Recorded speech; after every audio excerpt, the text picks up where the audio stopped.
दोस्तों, कई दिनों से कोई वीडियो नहीं गई मेरे चैनल पे।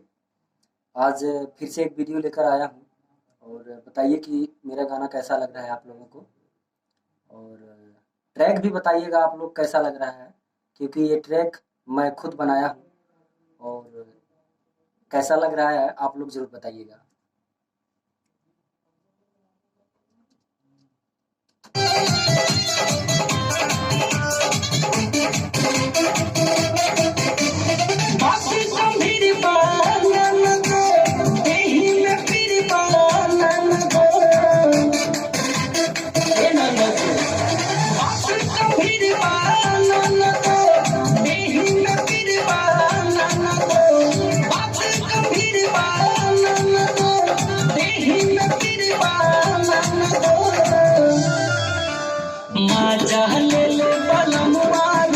मजनुआ नैहर के नाना तो माजा ले ले बलमुआ रोवे मजनुआ नैहर के नाना तो माजा ले ले बलमुआ रोवे मजनुआ नैहर के नाना तो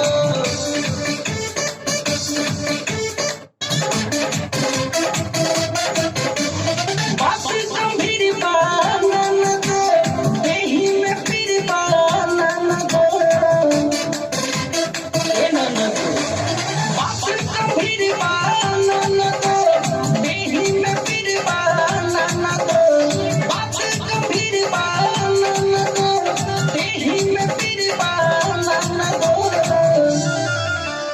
माजा ले ले बलमुआ रोवे मजनुआ नैहर के नाना तो माजा ले ले बलमुआ रोवे मजनुआ नैहर के नाना तो माजा ले ले बलमुआ रोवे मजनुआ नैहर के नाना तो कि माजा ले ले बलमुआ रोवे मजनुआ नैहर के नाना तो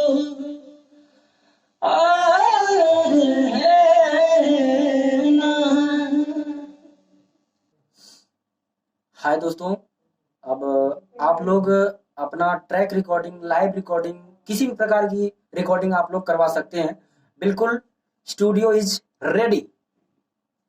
लाइक एंड सब्सक्राइब माय चैनल। नमस्कार, धन्यवाद।